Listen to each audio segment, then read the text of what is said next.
नमस्कार प्रिय विद्यार्थियों, आज के इस ई व्याख्यान में आपका पुनः हार्दिक स्वागत है। इससे पूर्व हम 2 संधियां पढ़ चुके हैं। सर्वप्रथम हमने दीर्घ संधि को पढ़ा था, उसके पश्चात गुण संधि पढ़ ली है और उसी क्रम में आज के व्याख्यान में हम यण संधि पढ़ेंगे। विद्यार्थियों, सर्वप्रथम हम यण संधि का सूत्र समझेंगे। यण संधि का सूत्र है इको यणचि। इसकी वृत्ति है, यदि इक के बाद इनसे भिन्न कोई स्वर हो या फिर कोई अच परे हो तो ई का य, ऊ का व, री का र तथा री का ल हो जाता है। एक बार फिर से सुनेंगे परिभाषा। यदि इक के बाद, इक क्या है? इक एक प्रत्याहार है, समझिए, और इसमें 4 वर्ण हैं, ई, ऊ, री और री। तो यदि इस इक के बाद इन चारों ही वर्णों के पश्चात कोई भिन्न स्वर हो या फिर कहें कि यदि इक के बाद कोई अच परे हो, कोई भी स्वर परे हो, तो फिर क्रमशः ई का य, ऊ का व, री का र तथा री का ल हो जाता है। यथा क्या क्या पद बन सकते हैं? यथा शुद्ध्युपस्य है, नंबर 2 मध्वरिः, नंबर 3 धात्रिंशः और नंबर 4 लाकृतिः।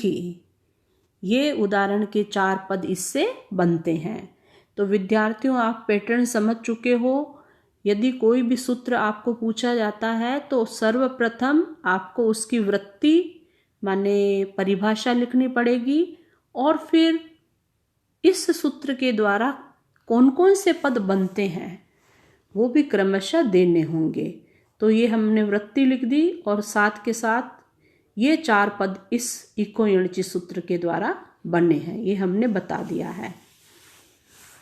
अब विद्यार्थियों, हम इन पदों की रूप सिद्धि समझते हैं। पहला पद है हमारा शुद्ध्युपस्य है। शुद्ध्युपस्य पद का संधि विच्छेद करेंगे। शुद्धि प्लस उपास्य है। अब देखिए, 2 पद हैं हमारे पास। पहला पद है शुद्धि, फिर है उपास्य है। शुद्धि पद के अंत में ध में कौन सा स्वर आपको दिखाई दे रहा है? ध में विद्यार्थियों ई है, बड़ा ई। ठीक है, तो यह बड़ा ई क्या है? इक प्रत्याहार का वर्ण हुआ और इसके बाद में उपास्य का ऊ आया है जो कि अच है। अच माने स्वर है। अतः यहाँ पर इको यणचि सूत्र से ई के स्थान पर यण यह वर्ण हुआ। तो हमारी स्थिति क्या बन जाती है? सु ध हलंत य हलंत प्लस उपास्य, ये बनता है। फिर हम चूंकि इस पूरे ही पद को ही हमें सिद्ध करना है तो हमें 1-2 और सूत्र लगाने पड़ेंगे, उनकी भी चर्चा कर लेते हैं। शुद्ध्युपस्य बनाने में शुद्धि प्लस उपास्य, इको यणचि से ई के स्थान पर यह हुआ, सुध य उपास्य। फिर नंबर 2 पर एक सूत्र आता है अनचि च। अनचि च सूत्र से ध का द्वित्व होता है। द्वित्व का मतलब है विद्यार्थियों ध का 2 बार कथन। तो अब हमारी स्थिति क्या बनती है? सु प्लस ध प्लस ध प्लस य। तीनों हलंत है। सु, पहला ध हलंत, दूसरा ध हलंत, फिर य प्लस उपास्य, ये बना। तत्पश्चात यहाँ झलाम जश झशी सूत्र से प्रथम ध का द माने जश हो गया। प्रथम ध का क्या हो गया? जश वर्ण द हो गया। तब हमारी स्थिति बनती है सु द ध य उपास्य बराबर शुद्ध्युपास्य। यहाँ पर दो पद बनते हैं, एक तो शुद्ध्युपास्य और दूसरा डबल ध वाला भी बन जाता है, दोनों विकल्प से बनते हैं।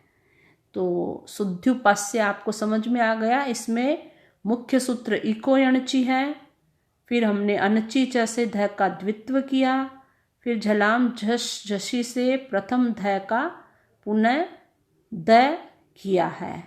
इस प्रकार से ये शुद्ध्युपास्य रूप सिद्ध हो गया। अब हम अगला जो है मध्वरी को पढ़ेंगे। मधु प्लस अरि, इसका संधि विच्छेद है मधु प्लस अरि। मधु पद में क्या है विद्यार्थियों? ध में ऊ है। ऊ भी क्या है? इक प्रत्याहार का वर्ण है। आप निकाल करके देखें, इक में कौन कौन से वर्ण आए? ई, ऊ, री, री। तो मधु के ध में ऊ है जो कि इक प्रत्याहार का वर्ण है, और उसके पश्चात अरि आया है। अरि का ए अच है माने स्वर है। अतः यहाँ इको यणची सूत्र से यहाँ क्या हुआ? ऊ का व हुआ है, ऊ के स्थान पर व हो गया और मध्वरी रूप सिद्ध हुआ। इसी प्रकार अगला पद है धात्रिंशः। धात्रिंशः को बनाते हैं। सर्वप्रथम हम संधि विग्रह करेंगे। धात्री प्लस अंशः। धात्री पद में तय के अंदर कौन सा स्वर दिखाई दे रहा है आपको? तय के अंदर हमें दिखाई दे रहा है री, ऋषि का री है।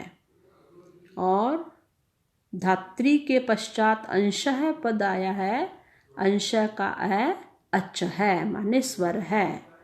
अतः यहाँ इको यणची सूत्र से री के स्थान पर र हुआ है और धात्रंशः रूप सिद्ध हुआ। इसी प्रकार चतुर्थ हमारा जो पद है वह है लाकृति। लाकृति में संधि विग्रह जानेंगे। ली प्लस आकृति बराबर लाकृति। ली पद है, ली का प्रथम पद भी यही है और द्वितीय पद भी यही है। तो ली का पहला वर्ण भी यही है और अंतिम वर्ण भी यही है। तो ली पद तो ली हो ही गया। उसके बाद में आकृति का आ आया जो कि अच है। अतः यहाँ इको यणची सूत्र से ली के स्थान पर ल हो गया और लाकृति रूप सिद्ध हो गया। विद्यार्थियों संधि कोई जरा भी डिफिकल्ट नहीं है, बस हमें सूत्र को अच्छी तरह से समझना है और फिर उसको याद कर लेना है।